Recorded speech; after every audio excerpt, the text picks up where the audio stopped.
¿Cómo andamos, profesor? Oli, qué gusto. Tanto tiempo, ya. Y la única diferencia de tu parte es la barba. La Pero, barba. Yo no tenía barba en la facultad. Sí, le mostré tu foto a mis hijos y me dije, no me voy a acordar. Espera. Sin barba, sí. Todavía y matí a mis camaradas Sí. de la aviación. Aviación. 2012. 12 por ahí, sí. 12, sí. Sí. Sí, Que yo estaba también haciendo el ejército ahí cuando estaba haciendo la facultad, sí, así mismo. la San Carlos. Ellos estaban, sí, en bioquímica y mecatrónica respectivamente, pero sí, cuando vos estabas haciendo la universidad, sí. Sí. Qué interesante. Esa, la materia que tenía contigo era administración agraria. Administración agraria. Proceso de toma de decisiones. Y ese sí era una clase que yo me sentaba enfrente, atendía todo el tema de análisis FODA. Enseguida yo anotaba y guardaba todo el tema de las planillas. Es la base de todo, ¿verdad? Sin una buena administración no hay caso. Y se suele resumir diciendo de que no se puede administrar lo que no se puede medir y no se puede medir lo que no se tiene registrado. Por tanto, tal como decís, las planillas, los historiales de producción del proceso productivo permiten justamente ajustar eventos futuros y permiten también en cierta forma, y que es lo que importa, ver el resultado final en términos productivos. Y no somos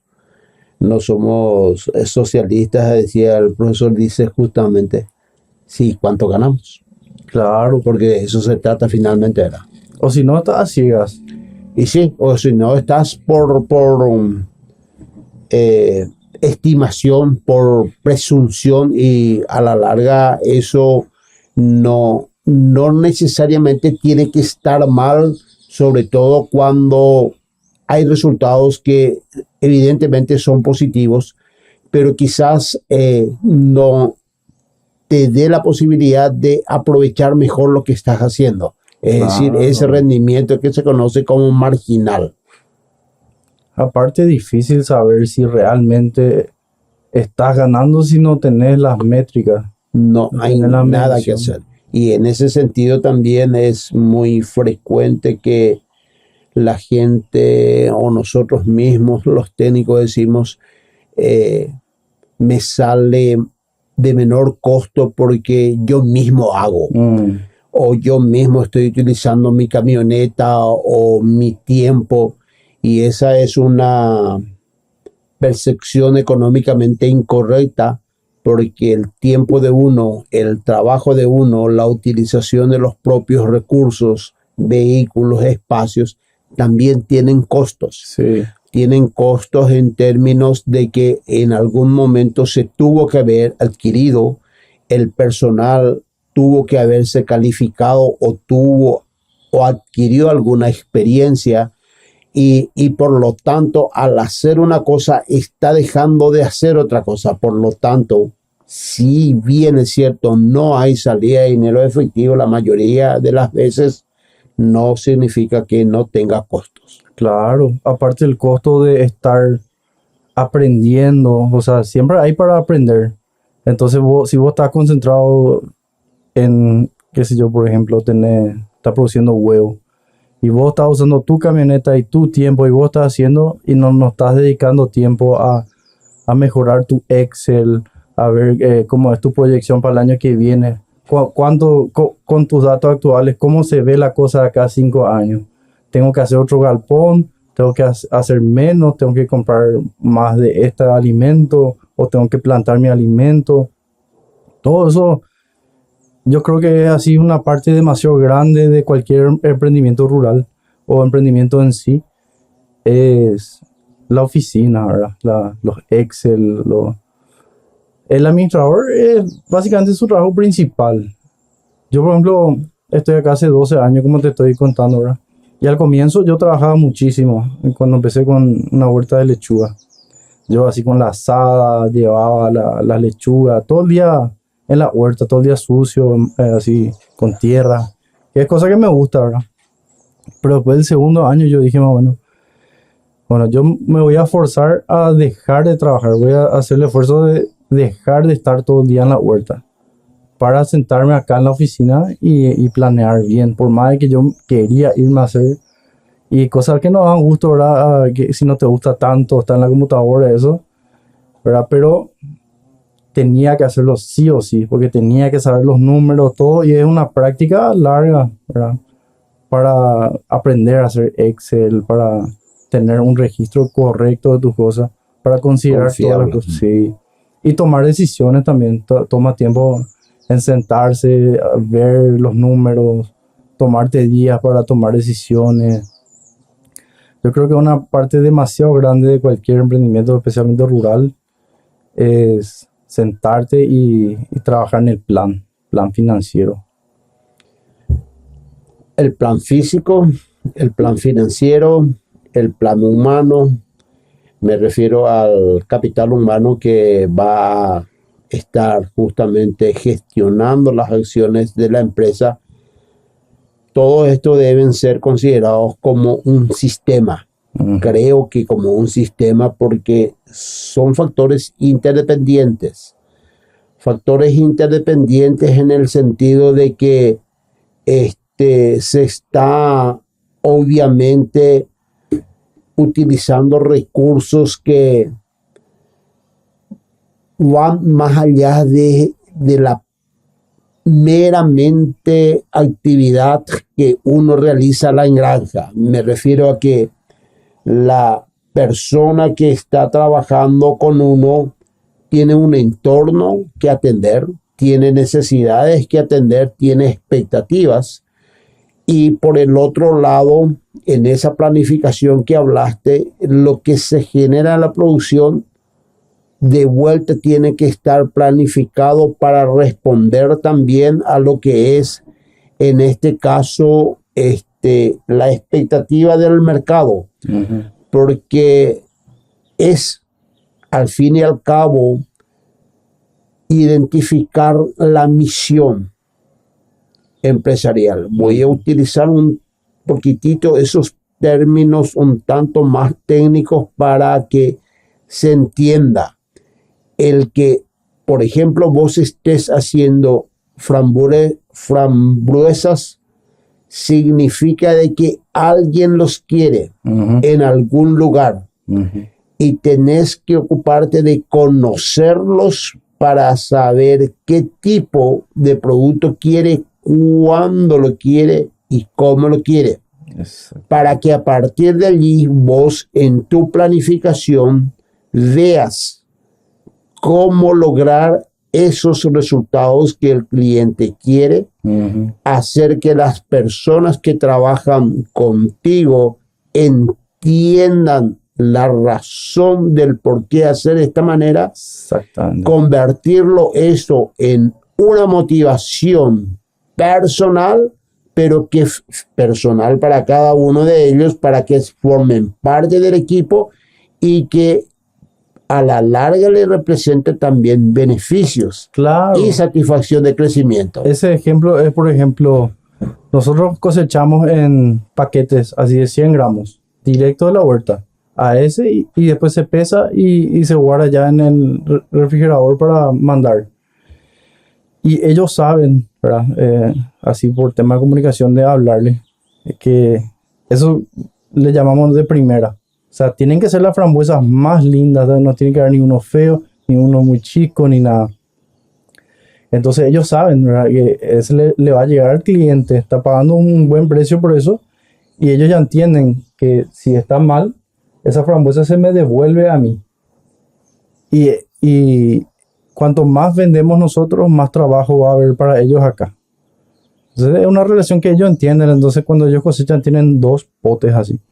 Y cargan acá el lindo y el otro lado es todo lo que es para congelar directo. Y después hay una mesa de clasificación donde se pesa y todo eso. Y sí, ahí es cuando ellos... se trata mucho de la comunicación, ¿verdad? De el equipo en general. O sea, acá nosotros todos nos sentimos como equipo. Ellos saben a cuánto se está vendiendo, cuántos se rechazaron esta semana. Entonces hay que mejorar un poco la clasificación. O sea, todo el equipo tiene que estar al tanto de varias cosas, de esa cadena de calidad. Y así ellos se sienten parte y ven el resultado. Porque si nos va bien a nosotros, le va también bien a ellos. Vamos a plantar más, vamos a producir más y van a tener más trabajo. Acá en la época de cosecha hay días que de repente hay 12 cosechadores. Y es 1 hectárea nada más. 1 hectárea. Y yo insistí un poco en esto del capital humano desde el momento en que dijiste que tras un año de experiencia en huerta y de trabajar como personal de campo, no es que te haya, digamos, cansado, mucho menos que no te agrade, pero te diste cuenta de que lo que se hace en el campo debe ser producto de una planificación y esa planificación a su vez, como ya dijimos, debe responder a lo que el mercado quiere, etcétera. Entonces, el que vos te hayas retirado del trabajo de campo significa que alguien debe asumir ese rol. Así. Y ese es el otro estamento, el otro nivel de lo que necesitamos hacer, el delegar responsabilidades, delegar autoridad, pero también hacer de que se sienta parte del equipo, porque no se puede hacer solos y administrar también es hacer por medio de otros, como si uno mismo estuviera haciendo. Exactamente, yo comparto con ellos, por ejemplo, datos de cosecha, porque viste, cosechando todo, hoy salió tanto, un buen día o tal cosa, ¿verdad? Pero a la larga, ellos no tienen ni idea cuánto es el total de la temporada y todo eso. Entonces yo le mantengo al tanto, por ejemplo, en el mes de agosto ya, hasta ahora ya cosechamos 800 kilos. Y entonces siempre están al tanto de datos así en general que concierne a todo el equipo, ¿verdad? Qué tal nos está yendo, a cuánto estamos vendiendo, todo eso. Entonces siempre interesante y siempre están esperando todos los años cuándo va a empezar la cosecha, todo esto. Las señoras, muchas señoras vienen a cosechar. Después en verano, los muchachos cortando el pasto, como vimos esta mañana cuando entramos en la huerta. Están cortando el pasto con desmalezadora, con la máquina de cortacésped. Todo ese pasto que vamos a cortar y vamos a poner como cobertura en los liños de frambuesa. Como cama. Como cama. Por ejemplo, acá en la tele te voy a mostrar un poco la huerta de abajo, como era el año pasado. Este año yo no hice todavía con la huerta grande porque es mucho, pero estoy analizando porque es lindo poner. En este video se ve el suelo, todo cobertura. Yo compré fardos de heno. De heno, pues creo que eran no me acuerdo de qué era, pero quedó muy bien. Mantuvo la humedad. Vos movés así, sacás y abajo está así oscuro, húmedo la tierra, lleno de vida, lleno de lombrices. Demasiado lindo. Y allí yo creo que una opción quizás no muy lejana de acá es comprar heno de arroz, que tiene un valor relativamente menor porque su utilización en la alimentación animal es muy inferior a lo que es heno de... ¿Vos sí la cascarilla o...? No, el rastrojo de arroz. Que ya se está haciendo. Por lo menos hacia Misiones se hace. Así como fardo. Como fardos. No. Interesante. Y al ser también una estructura un tanto más fibroso desde el punto de vista de la vida útil que pueda tener, podría ser también... Sí, aparte la frambuesa, como las berries en general, ellos les gusta demasiado un suelo suelto, así con mucha materia orgánica y ácido. Esto yo creo que es porque su estado natural pues es debajo de un monte de pino, por ejemplo, así en Canadá o algo, donde crecen de manera salvaje esta fruta. El suelo es prácticamente una cama así de no sé cuánto, ha de ser metros de hojas de pino y materia orgánica que están hace, quién sabe, miles o millones de años. Y vos cuando pisás eso ahí abajo ese monte, es lo como un colchón. Se siente lo, es súper suelto. Y ahí crece natural así, arándano, frambuesa.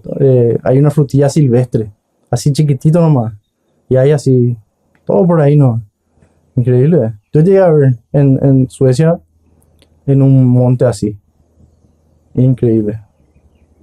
Y a mí me impresionó el hecho de que en la clásica expresión nuestra del yuyal, a mí me pareció ver esto ya como formando parte de la vegetación del yuyal, ¿verdad?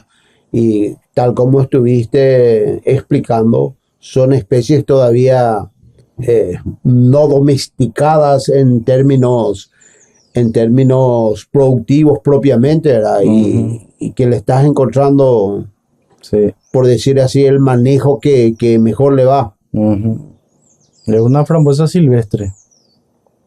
Y así como estamos hablando, para domesticar apropiadamente como el resto de las frutas domesticadas, ya sería un tema de criar a través de semillas y hacer selección de plantines. Un proceso de años, ¿verdad? Que ojalá podamos ir haciendo, ¿verdad? A ver si podemos criar una variedad que tenga las cosas que queremos, ¿verdad? Una planta sin espina, una fruta un poco más grande, más cargada. Trabajo que van a tomar a décadas, ¿verdad? Pero vale, yo creo que vale la pena empezar. Porque las plantas que nosotros criamos salen del rizoma, salen de la raíz. Entonces eso significa que la planta tiene la misma carga genética que la planta madre. Entonces no hay variedad genética en ese sentido. Es lo que yo creo, ¿verdad? Seguramente con las frutas que caen también ahí en el suelo, probablemente hay reproducción por semilla.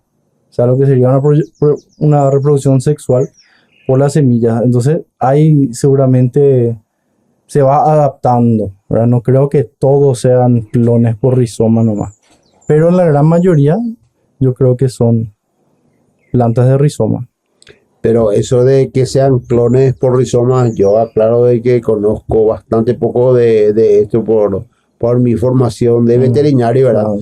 Pero una planta madre de frutilla, por ejemplo, forman los esquejes básicamente la misma estructura biológica que estás mencionando, pero sin embargo esas plantas madres ya son producto de selección y justamente finalmente terminan siendo las proveedoras de los esquejes de todo un cultivar, por ejemplo, ¿verdad? Sí.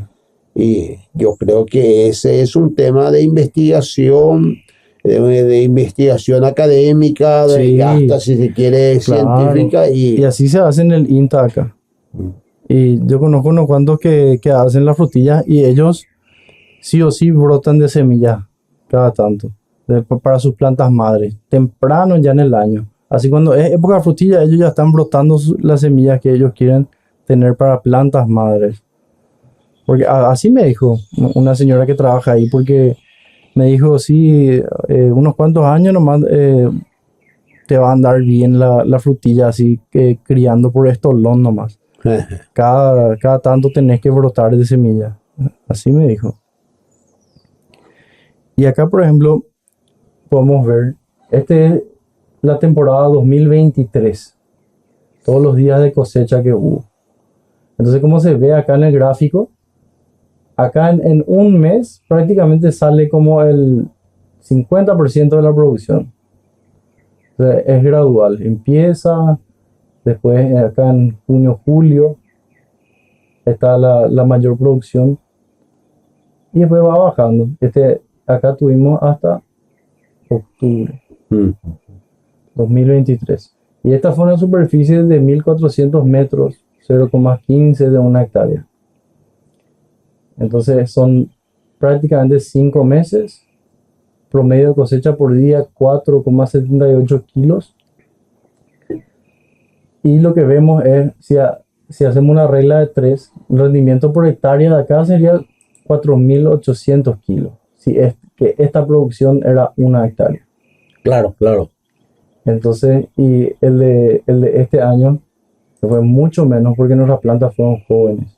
Esas plantas del 2023 tenían 2 años por ahí ya, 2 o 3 años, ¿no? Ya estaban bien maduras. Bien maduras, bien grandes, bien establecidas.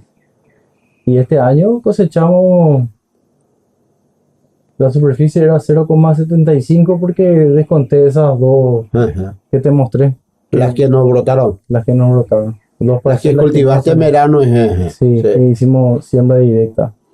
Promedio de cosecha 11 kilos, ¿verdad? Es más que el año pasado, pero porque la superficie es mucho más. Cantidad cosechada 1200 kilos. El rendimiento por hectárea sería 1600 kilos. Bastante menos que el otro, ¿verdad? Sí, sí. Pero también tuvimos ese error que te conté que pusimos los fertilizantes en la hoja 2 veces. Ese prácticamente anuló acá lo que serían un mes de cosecha. Así que vamos a ver qué tal el año que viene. Nuestro trabajo ahora es todo el verano cuidar de las plantas, que esté todo bien, que crezcan. Ahora que vimos que tenían todavía un poco de flor, pues yo no creo que van a llegar a fructificar. Cualquier momento viene el calor y ya no llegan más tampoco esas frutas a ser fruta. Y entonces las plantas, una vez que dejen de tener esas florcitas, van a entrar en un estado vegetativo. Ahí crecen más rápido.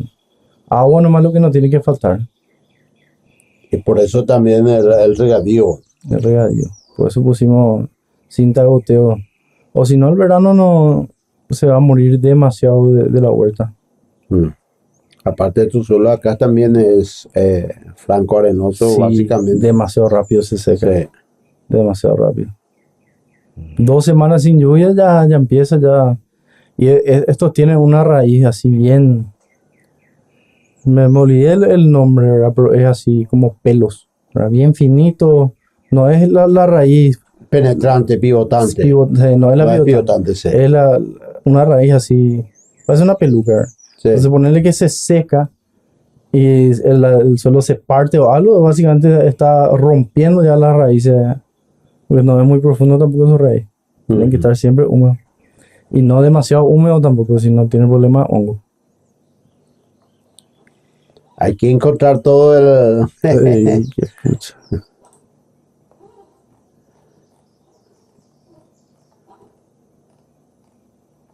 ¿Y a qué proporción todavía o en qué proporción todavía crees que se puede crecer en la oferta, considerando que básicamente me contaste, distribuís tus clientes, o sea que le tenés varios compradores? Ujú. ¿Y qué tanto más se puede todavía incrementar, por decirlo de una manera? Y para decir de manera fácil, mucho más. Ahora, cuanto más hay, obviamente va a ir bajando el precio, ¿verdad? Por la ley de oferta y demanda nomás. Sí. Pero para ir bajando el precio, yo creo que hay todavía lugar. Esto es 1 hectárea. Ponerle que el año que viene esté produciendo como deberían producir ya plantas más. Ponerle que sale 3.000 kilos. Yo creo que todavía no va a ser suficiente para suplir la demanda nacional, ¿verdad? Porque nosotros llevamos solo a Asunción y la gente nos pide de Ciudad del Este, Encarnación, Campo 9, se pide, ¿verdad? Y todavía no podemos mandar porque tenemos que cubrir la demanda en Asunción. Y yo tampoco pude llevar a todos los lugares que quiero todavía, ¿verdad? Pero, para esta siguiente temporada vamos a tratar de trabajar ya con otras personas para tener una mejor distribución, ¿verdad? Aumentar la producción y llegar a los lugares, ¿verdad? Porque lo importante es no cargar mucho un súper, por ejemplo. Es llevar así lo suficiente a varios súper. Y súper hay muchísimo. Entonces es más un tema de distribución. Así que yo creo que se puede crecer mucho todavía, ¿verdad? Saber cuánto, no sé, ¿verdad? Pero estaría bueno crecer, seguir creciendo y hacer productos derivados. Hacer mermeladas, Mermelada principalmente, que es riquísimo desde súper dulce sale. Nosotros hicimos así de manera casera nomás todavía. Pero vamos a ver si el año que viene ya podemos meter ese producto en la estantería también. Mermelada y plantar otras cosas también, ¿verdad? Este año sí nos vamos a concentrar en cuidar de esa huerta para no tener que invertir en otra cosa. Pero después, para 2026, sí queremos hacer zarzamora. Queremos una huerta de verduras. Hay varias verduras que faltan en el mercado. Por ejemplo, jalapeños verdes. O hay uno que se llama col de Bruselas. ¿Conoces? Los redonditos así Sí. chiquititos. Ah, sí, conozco. Yo llegué a plantar eso Ah, sí, exactamente. y Sí. sale muy bien. Se usa mucho en las salsas que acompañan a carne. Sí. Y Sí. mira, crece, es parecido a un brócoli. Ajá. Crece por la rama. Ah, Acá se ve uno, por ejemplo.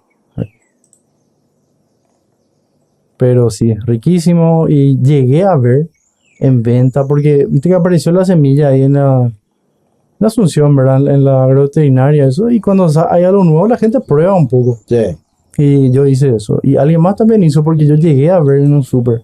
Y carísimo. Pero fue cosa de ver una vez. Así. No es común para nada.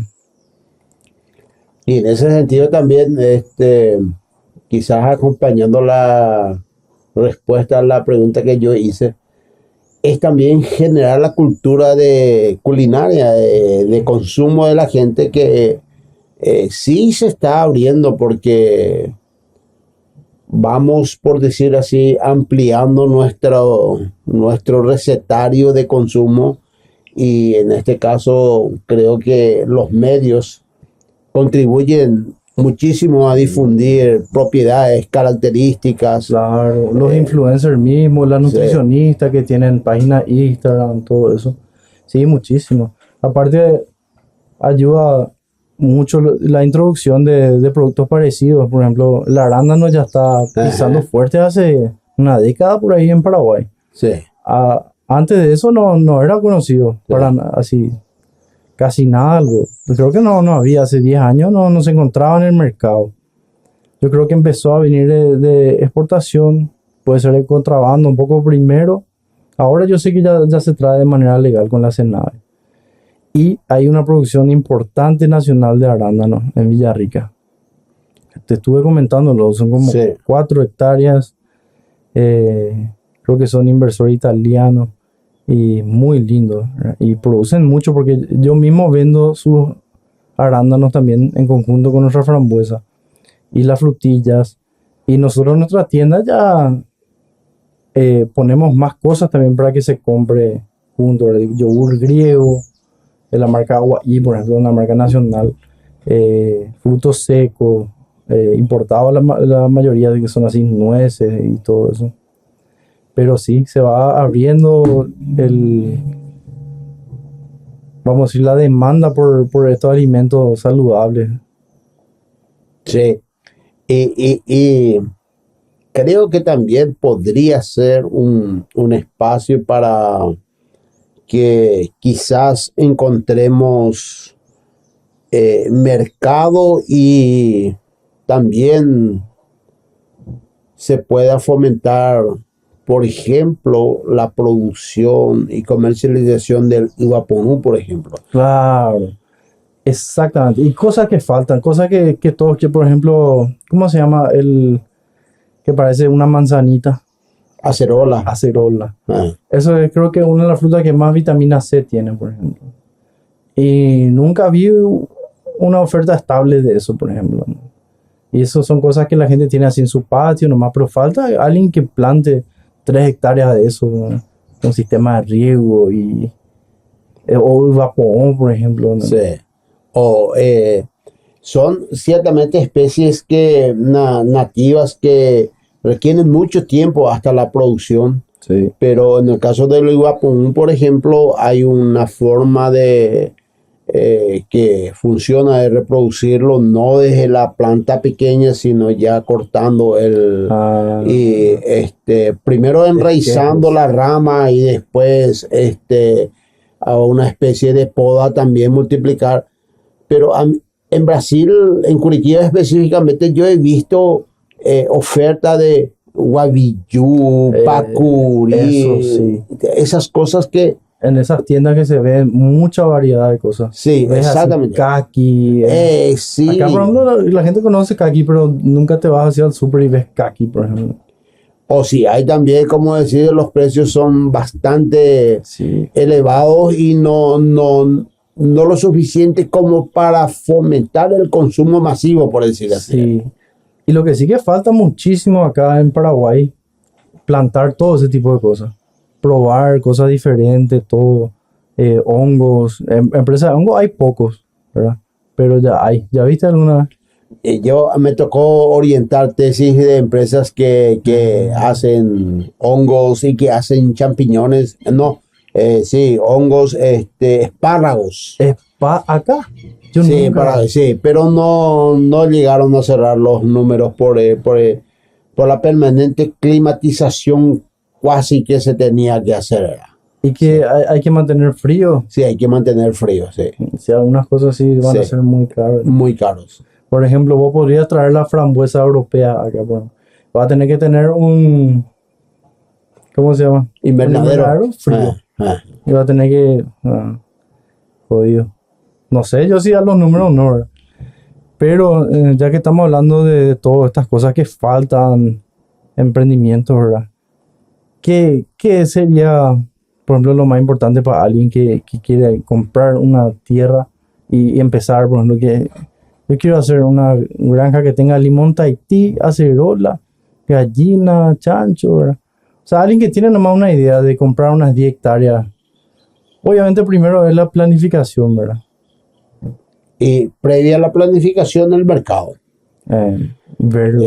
Con frecuencia se realizan actividades, se emprende algo sin haber definido previamente a quién voy a vender, cómo quiere ese que voy a vender. Y en ese sentido, las personas dicen también, yo tengo algo de tierra, 10 hectáreas, es poco.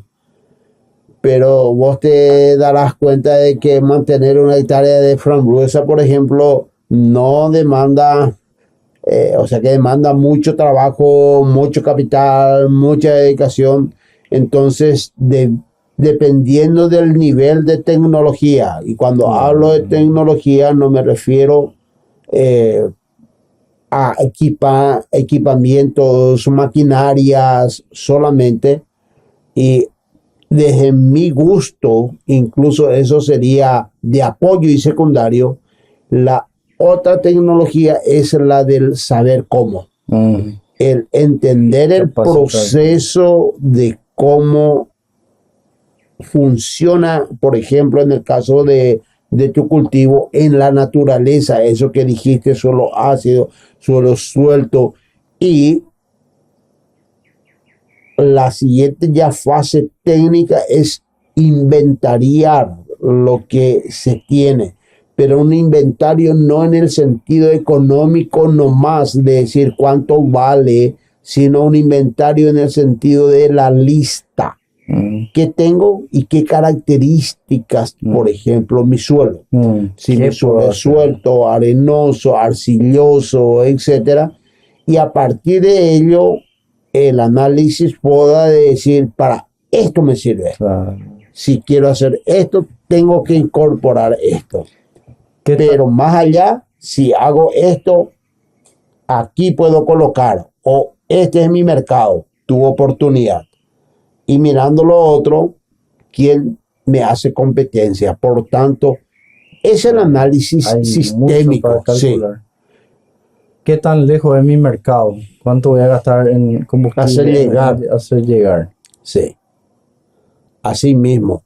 Y por el otro lado también el entorno social, y digo, hablaste de producción de cerdos. Ujú. Y en estos lugares, básicamente, no tendrías dificultades sociales para producir cerdo por lo que implica, por ejemplo, aroma que Sí. es inevitable relacionar con la producción de cerdo, pero por el otro lado tenés que plantear, ¿y qué le voy a dar de comer?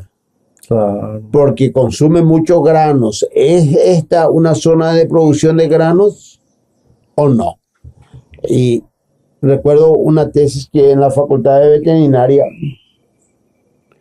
habíamos realizado con una estudiante, ella, hija de ganadero, en zona próxima a Ciudad del Este, y tenían también producción de queso, leche a nivel de estancia y producción de queso Paraguay.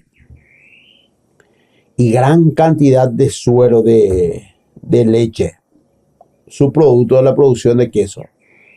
Y había planteado en la tesis, el problema de investigación consistía en qué hacer con el suero por un lado, y por el otro lado habría la posibilidad de aprovechar la alimentación de lechones, y el tercero, con qué tipo de lechones, si iban a ser de cerdos de razas mejoradas o de las criollas. Y como ellas tenían, en la familia ya tenían algunas marranas criollas, no necesariamente mejoradas, entonces evaluamos la posibilidad de servir, por ejemplo, a esas marranas criollas con padres mejorados.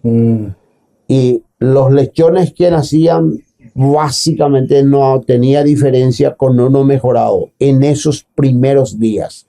Después, en la medida que viene creciendo, la longitud del cuerpo no avanzaba, ya si el animal empezaba a acumular tocino bajo la papada, etcétera, etcétera.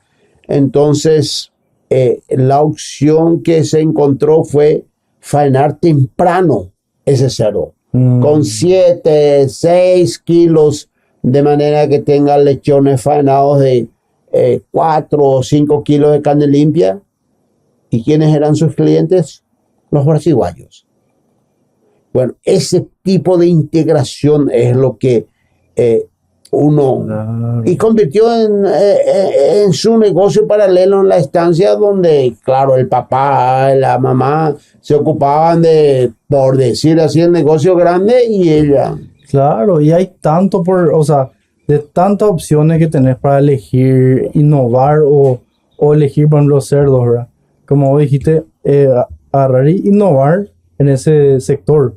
Por ejemplo, cuando hablamos de cerdos, generalmente se piensa también en una producción así más confinada. Pero justo te voy a mostrar un poco cerdos en pastoreo. Nunca viste nada. Sí, he visto. Este es de Sí. Casimira, de un amigo. Y Al final no da ningún paso. es demasiado interesante. Que el cerdo salga a comer, todo. Ahora depende de Pasión por el trabajo.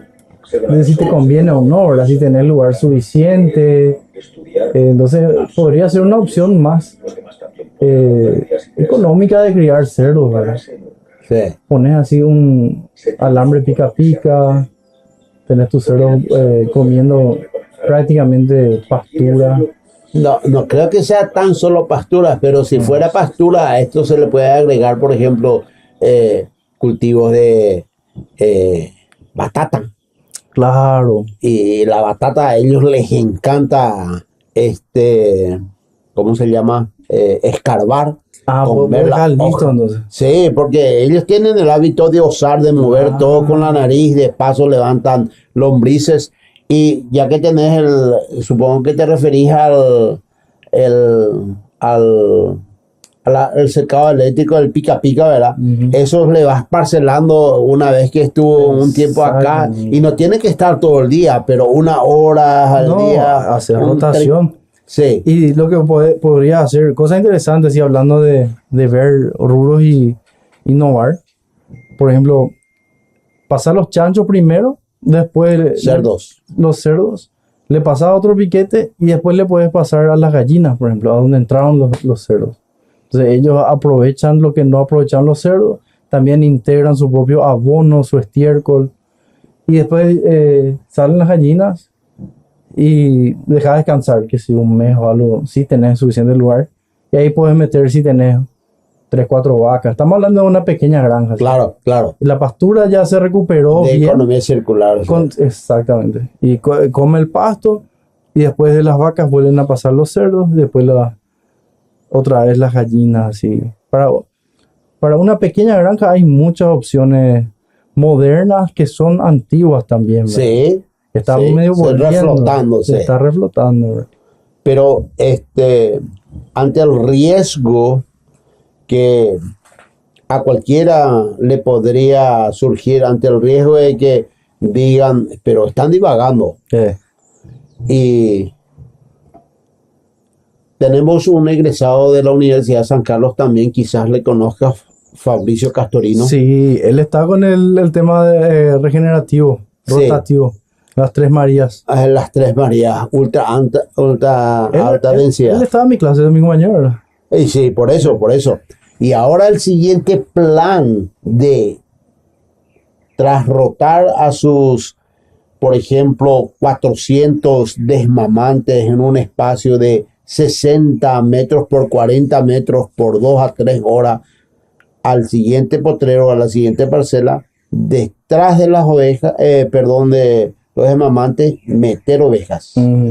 Y cuando salgan las ovejas, meter unas gallinas camperas. Exactamente. Porque en ese caso se sabe de que ya no vamos a tener la misma capacidad de producción forrajera o de oferta forrajera para todos esos animales que se van sucediendo, pero el ovino consume menos y consume de una manera más fina de lo que el bovino, por ejemplo.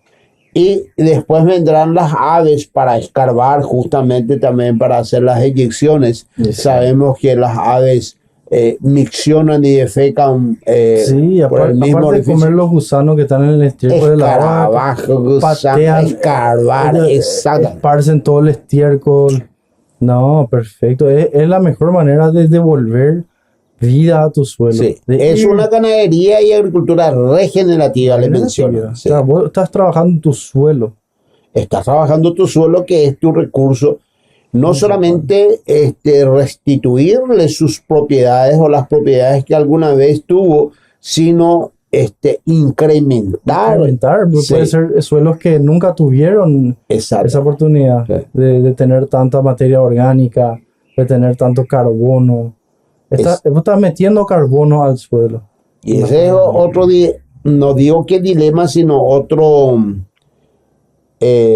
capítulo que debe ser también considerado, porque cuando los ambientalistas y sobre todo los que hacen una comunicación masiva de que la producción agraria no es compatible o que afecta a la biodiversidad y al estado natural, demostrar de que la captura de carbono que se realiza es muy superior a la que se emite, Claro. es un capítulo diferente. Sí, no, es todo un tema. O sea, si es que teóricamente el carbono es el problema, la solución es trabajar con granjas regenerativas que meten carbono al suelo. ¿Entendés? Fijan carbono. Claro, sí, fijan sí, carbono sí. con la pastura que tiene raíz. La vaca come eso, después echa su estiércol y se vuelve a integrar al suelo. Está comprobado que ese tipo de producción como fija más carbono de lo que emiten, que así supuestamente con el pedo de la vaca, no sé qué, ¿verdad? Ahora, es otra cosa esas granjas y confinamientos muy gran escala que sí puede ser que liberen más carbono en esa etapa. En esa fase y en ese lugar. Sí. Y son cosas, ¿verdad? Que el tiempo nomás dirá también y los científicos, porque supuestamente teníamos que estar bajo agua ya hoy en día, ¿entendés? Hace décadas o no sé hace cuánto que están diciendo que el cambio climático, que esto, que el océano van a subir. Y ahora, el clima siempre estuvo Cambió, cambiando. sí, Siempre eso sí. cambia. O sea, yo, por ejemplo, Y tampoco podemos desconocer también de que hay responsabilidad humana en este cambio climático. totalmente, la cantidad de autos que Sí, existen. sí, Y sí, yo no tengo una opinión muy fuerte sobre el tema. Lo que a mí me gusta es escuchar opiniones. Y si buscas en internet va a encontrar gente que defiende de todos los lados. O sea, no vas a saber realmente qué es lo que es el tema. sí, Bueno, hay algunos que dicen, hoy en día nunca hubo tanta masa verde en el planeta. ¿Y qué respiran las plantas? Dióxido de carbono. sí, así mismo. Entonces, tipo, cuanto más dióxido de carbono, más plantas. ¿Y Cuanto más qué liberan? Oxígeno. oxígeno. Entonces, es difícil saber realmente qué, ¿verdad? Bueno, siempre hay planes políticos detrás de todo lo que es controversial, ¿verdad? Todo lo que puede mover la economía, todo lo que... Es complicado. Yo no sé si el carbono es bueno o malo, cuál es lo que es el tema, ¿verdad?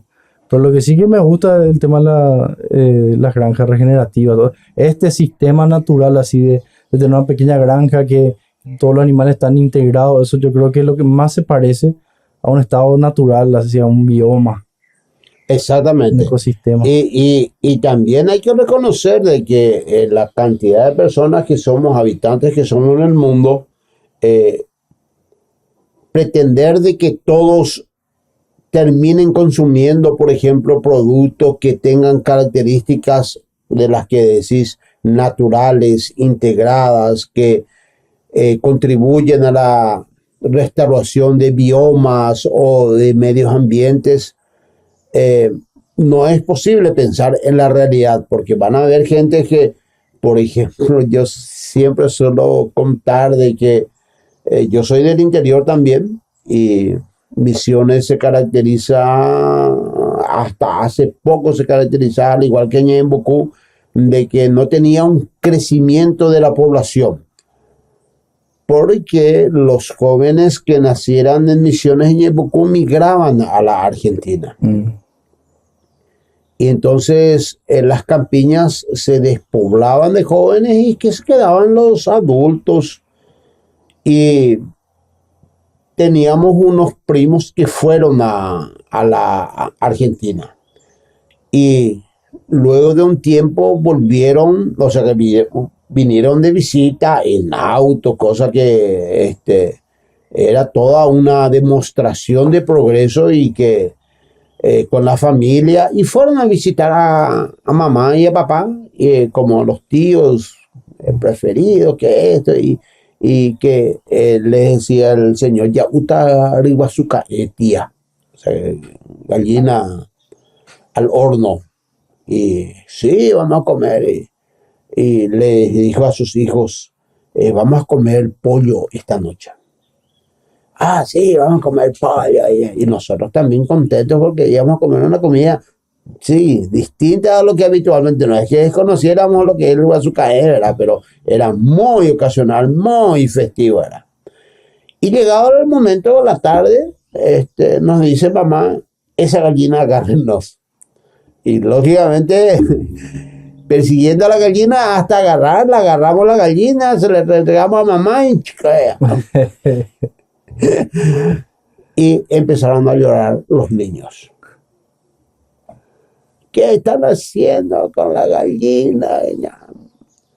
Pero con el animal, y el pollo que yo no quiero ese pollo, el pollo que yo consumo no es así, yo conozco bien. Y bueno, aquí quiero llegar. El mensaje es que mucha población desconoce, población mundial, completo la expresión, desconoce lo que es la forma de obtener las materias primas.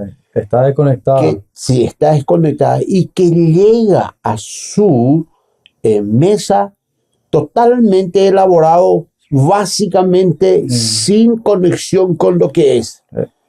Por ejemplo, ¿cómo se llaman esas granolas o algo de esas? Esas barras de granola. Sí, o esos muesli se pone, que integrales, que esto, lo otro. Y yo suelo tener, todavía suelo llevar a la universidad a veces maíz tostado y le invito a los compañeros, a los alumnos incluso, ¿y qué es esto, profesor? ¿Qué es esto, doctor? Y es maíz integral, pero no es el que yo conozco, pero es maíz integral. O ahora, por ejemplo, que es época de pindó, en casa había cultivado 2 plantas de pindó y ahora están fructificando los lindos. Tiene un aroma y un sabor espectacular. Entonces yo llevo a clase, le digo, ¿quieren pindó? ¿Quieren pindó? Y no, yo no sé comer. Y después empieza a probar y dice, ah, qué rico. Pero uno nomás, porque ya asocia con lo que, o sea que no es que asocia, ya le genera la duda, ¿será que me va a hacer mal? ¿Será que puedo comer después mi café o tomar mi café o mi sándwich o lo que sea? En fin, falta, como decís vos,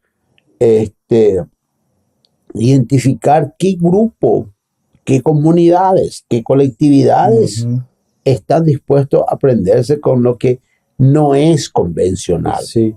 Eso con una mezcla de promocionar también, Sí. de reconectar a la gente, así, para la gente como yo, los jóvenes que estamos en el campo y que tenemos una visión así más grande de velar por el rubro también, no solamente de que nos vaya bien económicamente, sino que luchar para que la gente tenga la oportunidad de reconectarse un poco con lo que consumen, ¿verdad?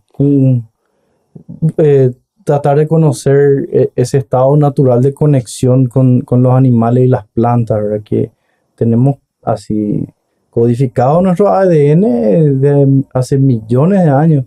Es muy relativamente nuevo a lo largo de la historia que la persona se sienta en una mesa y come algo que él no sabe ni de dónde vino, ni quién hizo, y que es tan procesado que come un cereal que tiene quién sabe cuántos ingredientes.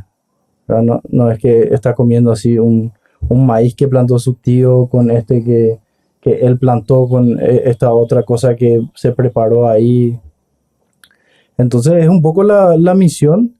Entonces es cuando trabajamos en este rubro, es ver quién va a consumir todo eso, pero también es mucho la parte de marketing, de promocionar y de hacer entender por qué, por ejemplo, un huevo campero es mejor que un huevo así muy industrializado. Yo no tengo nada en contra de los huevos industrializados, ¿verdad? No, yo me río sencillamente porque cuando empezaron a producirse de manera industrializada, como decís, a escala huevo, llamaba la atención que las gallinas no compartieran con gallos, por decir así. Y entonces la gente así dentro de su análisis elemental y reacio al cambio decía, no, el huevo casero es más nutritivo. Y se han elaborado diversos tipos de análisis y básicamente no hubo diferencia. Pero sí era evidente, por ejemplo, un aspecto de que la coloración de la yema era mucho más intensa. Se explicó que era por el consumo de vegetales, el procaroteno, etcétera, etcétera. Sí, Y a esta altura, básicamente, desde lo que es el aporte de los macronutrientes, entiéndase, proteína, hidratos de carbono, grasas, vitaminas, básicamente no hay diferencia. Pero ¿por qué mi sonrisa? Se le atribuye al huevo de codorniz propiedades afrodisíacas. Y de hecho, uno podría decir, no tiene por qué ni por dónde venir. Pero, como todo puede tener una conexión, a eso quiero llegar. la producción de huevo de codorniz, las codornas Ujú.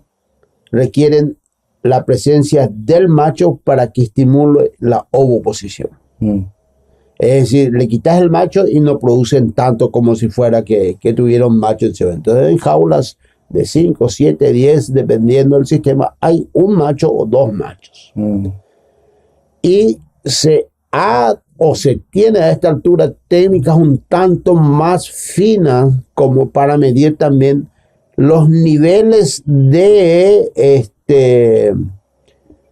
esteroides, es decir, las hormonas sexuales que están en los huevos, que aquellos huevos productos de no presencia del macho, por ejemplo. Ujú. Y pareciera en ese caso poder explicar en parte, a esta altura la mía es casi una irresponsabilidad, es decir, de que hay más hormonas de carácter sexual que podría, sí, en cierta manera, influenciar en quien consume Ujú. ese tipo de huevos para tener ese tipo de conductas afrodisíacas producto de consumir huevos de codorniz. Mm. ¿Y dónde está la asociación para terminar, Oli? La disposición 1115, creo que de la Unión Europea, establecía, aparte de que ya no van a comprar carnes de países que tienen un balance negativo de Deforestación. deforestación, etcétera, también incluía una parte el hecho de que ya no iban a comprar carne de toros. Carne de toros. Sí, que tenían que ser castrados los bovinos machos. Porque tiene mucha testosterona, taurina, todas esas cosas. Y ellos asocian de que hay un resultado, un efecto en cuanto a la conducta y el adelanto de la pubertad, por ejemplo, en sus niñas. Mm. O sea que, y a lo mejor no era tan... No, yo creo que son todo teorías, aparte cosas, ¿entendés? Cosas te dicen, por ejemplo, bueno, esto te aumenta el estrógeno, esto te hace más testosterona, esto te afecta así, ¿verdad? Pero todo pues, es o suma o resta, pero vos tenés que hacer las cosas básicas que tenés que estar para saludable, tenés que entrenar, por ejemplo. El cuerpo humano está hecho para entrenar. Entonces no es que vos por ejemplo, ay, porque como mucho comí carne de toro, entonces voy a tener demasiado testosterona o algo así, o sea, metabolismo, no te digo que no tenés que atender lo que comes, ¿verdad? Pero Exactamente. Pero llevar al extremo, es decir, y lo que se había dicho, muchos de los productos organismos genéticamente modificados, ¿verdad? ujú. Que el proceso digestivo, tuvimos nosotros la presencia de un científico europeo justamente, decía, en el proceso digestivo lo que es una proteína de una planta transgénica, en este caso la soja, se va a degradar hasta aminoácidos y el organismo después los va a unir con otros aminoácidos, de manera de que no es posible, al menos de buenas a primeras, pensar de que esa proteína transgénica es la que vamos a tener posteriormente en el cuerpo. Ujú. Y vaya paradoja, la insulina de utilización ya ancestral casi se producía con organismos genéticamente modificados, ¿verdad? Ujú. Y eso no se consumía, se aplicaban, ¿verdad? Y, en fin, hay cosas que también gracias a la ciencia y a la experiencia o se ratifican o se refutan. Ujú. Sí, hay muchos temas. ¿Y qué tal le ves vos a Paraguay en general? Yo siento como que estamos en un punto así de crecimiento, de desarrollo en el área rural, no solo a gran escala, ¿verdad? Sino a pequeña escala. Yo creo que cada vez más gente se interesa, de repente vienen muchos extranjeros también, alemanes, gente de Europa, brasileros, a comprar tierras y probar suerte, ¿verdad? Pero cada vez pues hay más tecnología, más maneras de investigar sobre tal producto, tal esto. Y yo creo que después de la pandemia, más o menos creció más el sueño de tener mi propia granjita, ¿verdad? Sí. Y partamos, creo que o intentemos hacer una conexión histórica. Ujú, Cuando los españoles llegaron a esta parte del mundo, en el 2037 van a ser 500 años de la fundación de Asunción, ujú, y básicamente con eso se inicia la paraguayidad. Ellos no vinieron buscando alimentos, vinieron buscando el camino para llegar al oro y a la plata. ujú. Y Paraguay no tenía esas riquezas, por decir así, en aquel entonces, pero sí se dieron cuenta de que era un buen lugar para producir alimentos como para proseguir el viaje, etcétera, etcétera. Conclusión con esto: las condiciones edafoclimáticas del Paraguay son extraordinariamente buenas para la producción agraria. Son características realmente también envidiables, y lo que es a esta altura totalmente demostrado también ofrece biodiversidades para diferentes tipos de producción, como por ejemplo en la región occidental o Chaco, que en la región oriental. Y voy a llevar un ejemplo así, pero baladí. Dije que soy del interior. Ujú. La fuente de ingreso de las familias del interior era el algodón. El algodón se cultivaba a partir de septiembre, de verano, y a más tardar para la Semana Santa terminaba. En el Chaco se cultiva de vuelta algodón. Se perdió básicamente toda la producción algodonera en la región oriental. Ahora se cultiva en el Chaco, Claro. pero totalmente en otra época. Ahí están cultivando agosto, septiembre el algodón. Aquí quiero llegar con eso, de que tenemos en una región unas características y una forma de producción, y en otras características y otra forma de producción. La otra gran ventaja que tiene el Paraguay es que nosotros tenemos una vocación agraria. No todos, obviamente, ¿verdad?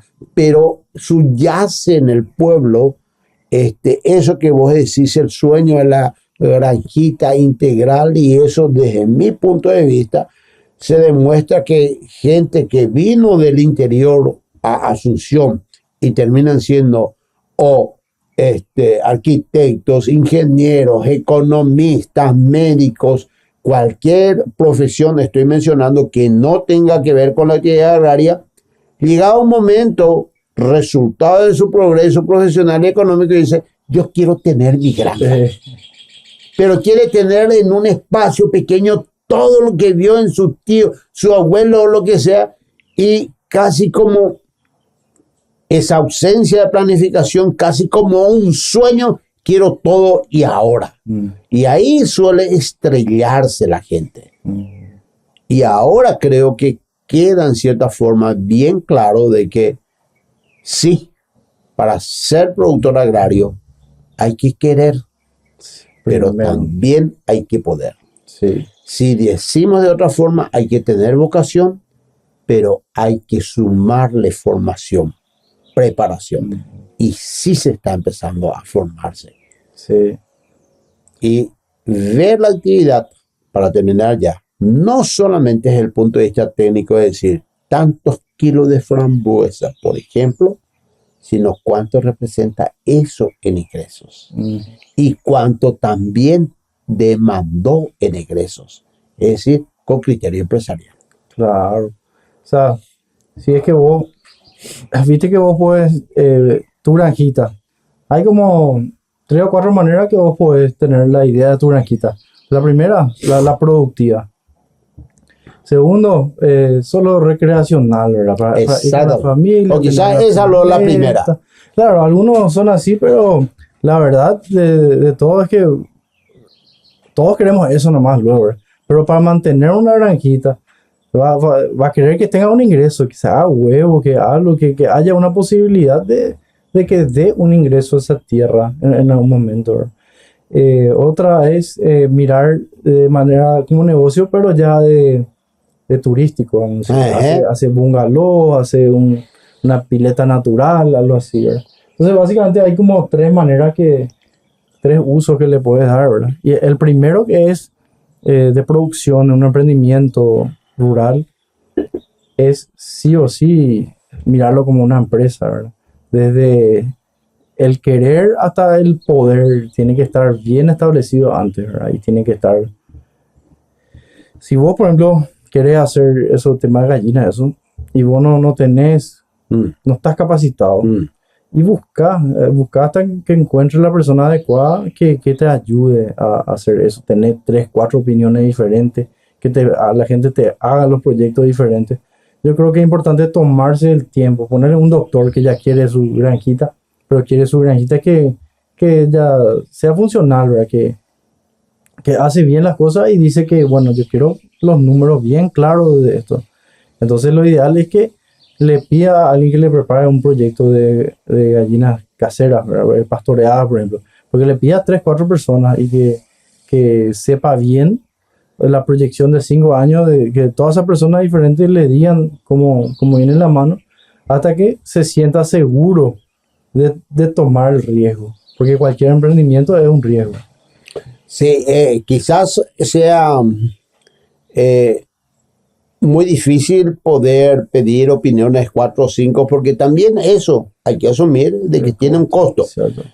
No se puede esperar de que el que conozca de algo esté justamente, porque formarse a él le costó tiempo, le costó plata, Claro. y a lo mejor es su fuente de vida también, ¿verdad? Ujú. Pero sobre todo, a eso que le hemos llamado la formación, la preparación, si él no lo tiene y no lo puede tener, que busque asesoramiento, porque el costo de asesorarse sí es importante, Claro. pero el no asesorarse tiene un costo Mucho mayor. muchísimo Vas a mayor. fallar muchísimas veces y fallando se llega, ¿verdad? Pero vos podés acortar muchísimo Sí, sí. con la ayuda de otros. Y el problema del fallar sin asesoramiento es que con frecuencia se convierte en frustración. Y ahí es donde ya no quiero saber nada y coy. Y sin embargo, si con asesoramiento se falla, existe la posibilidad de saber en qué fallaste y cuál sería la opción para no volver a fallar. Exacto. ¿Garantiza el éxito? No, infelizmente, Sí. pero incrementa las posibilidades de éxito. No, demasiado importante la preparación. Y hablando de eso, para recordar un poco de la facultad, la San Carlos, ahora hay inscripciones abiertas. Sí, nosotros estamos ahora, Oli, Mm, ya con alrededor de 500 alumnos matriculados para el próximo año. mm, Y recién ahora en diciembre empezaron con las promociones propiamente. mm, Y la promoción es que uno se inscribe y tiene su termo de tereré, por ejemplo. Por diciembre va a ser eso. Y la principal promoción es el producto, como vos, por ejemplo. Y lo digo con toda sinceridad. Gente que se formó y agarró esa semilla del emprendedurismo que desde San Carlos inculcamos sí. al futuro profesional para que sea líder en agronegocio. Sí, eso es algo que siempre me gustó. Se siente mucho en la facultad que está bien enfocado en los agronegocios, para el emprendimiento, para trabajar en el rubro. Demasiado se siente eso. ¿Y hasta cuándo son las inscripciones? Y las clases empiezan en la primera semana de marzo del 2025. Y hasta 3 ausencias se puede tener para poder tener derecho a examen. Por tanto, de manera fáctica, hasta marzo, a la tercera semana de marzo aproximadamente se tienen inscripciones. Pero conviene los cupos son apurar, limitados. ese es el tema. Sí. Tienen que apurarse. Exactamente, sobre todo hay turnos muy demandados como el turno noche, por ejemplo, Claro. y el turno mañana también últimamente se está incrementando mucho. Entonces hay que apurarse porque de lo contrario te quedas sin turno. Sí. Y estas inscripciones ya están ciertamente lanzadas ya de octubre de este año, pero es ahora que terminaron las actividades de la secundaria, Claro. que se Entonces, viene el aguinaldo, sí. etcétera, etcétera, en que la gente ya termina también. ¿Y cuáles son las carreras que hay hoy en día? Hoy tenemos 5 carreras. Ujú. La primera que fue Administración Agraria, la primera que tuvo la Universidad de San Carlos, que hoy también tiene la modalidad presencial y a distancia. Ujú. La misma malla curricular, la misma carga horaria, las mismas actividades, solo que la presencial, como su nombre indica, es con impartir clases en aula, con actividades a campo. Sin embargo, en la modalidad a distancia se tienen sesiones sincrónicas y se tienen sesiones asincrónicas, materiales y tareas digitales ya para los estudiantes, pero todo también dentro de un plazo y que tienen que demostrar un rendimiento académico en términos de entrega de trabajo, exámenes, etcétera, para promover. Eso significa aprobar la asignatura. Claro. La siguiente carrera son las que tienen que ver con la producción animal y vegetal propiamente, ingeniería en zootecnia e ingeniería agronómica. Ambas presenciales y ambas también, al menos para la sede de Asunción, están acreditadas por la ANEAES. Y luego tenemos la carrera de Ingeniería Forestal y Tecnología en Alimentos. Las 5 carreras, y una de ellas en sus 2 versiones, están aprobadas por el CONES, que es el organismo rector y que dice estas universidades pueden operar, pueden hacer su oferta académica y estas son las carreras con sus mallas y sus actividades académicas declaradas en un documento que ellos le llaman plan curricular o documento académico propiamente. Entonces, además de eso, hay cursos de posgrados. Tenemos ahora habilitada la maestría en agronegocios y el desarrollo rural. Yo soy egresado también de esa maestría, egresado y docente. Ya tenía previamente otra maestría. Se tiene la maestría en gestión ambiental, en producción animal y el primer doctorado en ciencias agrarias, que ya tiene también sus egresados. Yo tengo que hacer todavía tesis, pero el rector, por ejemplo, es uno de los egresados ya. Y luego estamos con la posibilidad de implementar cursos de especialización principalmente para áreas específicas. En suma, todas carreras vinculadas a la producción agraria y convertir esa producción agraria en negocio agrario. Agronegocios. Exactamente. Qué bueno. Y hay varias filiales ya ahora.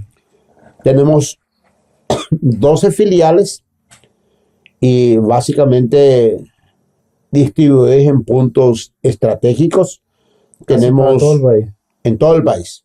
Algunas se han cerrado y otras se están abriendo o cambiaron de lugar. Como el de Santaní, que yo sé que estaba en un lugar, pero se va a mudar y va a ser más grande, va a tener campo experimental. Pero va a seguir siendo Santaní. Sí. Va a ir ahora en un local propio, va a salir de lo que es el centro de la ciudad por Sí. el casco histórico de Santaní propiamente y va a ir a un campus propio, ¿verdad? Sí. Con lugares para hacer práctica, etcétera. Espectacular. Orqueta también ya tiene esas características, está en local propio y tiene un campo de práctica, lastimosamente un tanto retirado de Orqueta, pero campo de práctica al fin, donde la gente puede hacer su pasantía, su trabajo de tesis, etcétera. Y otra en Curuguatí, también de local propio, y aún sí con un campo de prácticas que sea de un tamaño relativamente importante. Sí, se tiene un lugar donde hacer huerta, etcétera, etcétera. Luego en el sur del país tenemos en Encarnación, se está pero cerrando para que se tenga unas 6 hectáreas de campo de práctica también. En Bellavista y Itapúa también con campos de prácticas. Se tiene en Caguazú, se tiene en Eusebio Ayala con un campo de práctica pero espectacular en el sentido del tamaño. Se tiene en Itá también con campo de práctica y en Benjamín Aceval, que es la sede de la filial Presidente Hayes, también con un campo de práctica espectacular. Y Santa Rita, que es una de las filiales más jóvenes, pero que es producto de la migración de lo que fue la filial de San Cristóbal. Ahora está radicado en Santa Rita. Ya. Qué bueno, profesor. Muchísimas gracias por venir a visitar acá la granja, ¿eh? No, en realidad es... ¿por qué negarlo? Es un desafío, es una manera distinta de hablar de esto que suelo hacer, pero qué sé yo, en un Claro. medio más convencional, tradicional, Sí, como suelen por ser ejemplo más cortos los sí, formatos. Acá podemos radio, televisión. explayarnos más. Exactamente, A y dentro de profundidad. un formato un tanto más libre, por decir así. Exactamente. Y me dije, sí, voy a ir porque se trata de Oli, mis hijos, Oli, etcétera, y otro porque sos egresado de San Carlos, ¿verdad? Y desde ese punto de vista, cuando una casa de estudio vincula, y solemos decir en los actos de defensa de tesis que los éxitos que la casa tiene es el éxito que todo egresado, todo estudiante puede también atribuirse como el suyo. Y en contrapartida, el éxito también de los egresados, la universidad también se apropia en parte de esos éxitos como demostración de que su oferta académica sí está generando el impacto social que busca que tenga. Ese es también, no es solamente un verso, no es un verso luego, ¿verdad? Pero no es solamente traído así como para poder explicar. Es uno de los elementos que más pesa en los procesos de acreditación de las carreras. ¿Cuál es el impacto que tiene la carrera en la sociedad? Y si bien es cierto, estás iniciando con este rubro ahora, ya lo intentaste con otro, estás avanzando y eso es obviamente lo que en todo emprendimiento o camino del emprendedor se tiene. No es que de buenas a primeras No. le encontraste el punto. Sí. Es ley casi. Así mismo. Así mismo. Y bueno, profesor, espero que vuelvas otra vez. Vamos a seguir viendo de qué avanzamos acá. Acá siempre está abierto para que venga a hacer un episodio. También, si sabes de alguien, mandale nomás ya. Correcto. Sí. Habíamos hablado fuera del micrófono, como dicen los periodistas deportivos, cuando van a contar algo que no fue lo hablado propiamente. de que podemos hacer una vinculación un tanto más formal y sistémica, de manera de que también se pueda, sí, como no, generar un retorno de lo que es tu aprendizaje hacia la comunidad estudiantil, por Claro. ejemplo. No, yo quiero que los estudiantes vengan y que demasiado me gusta la idea de que alguien tome estas plantas y haga su tesis Por ejemplo. con esto. Las puertas están más que abiertas para eso, para visitas de campo, para tomar en cuenta. A partir de junio va a ser la cosecha. Ahí es lindo para venir a mirar, venir con los estudiantes un poco a mirar. Y bueno, gracias, profesor. Gracias, Un buen Ole. episodio tuvimos. Un gusto. Igualmente. Ok. Chao, hasta luego.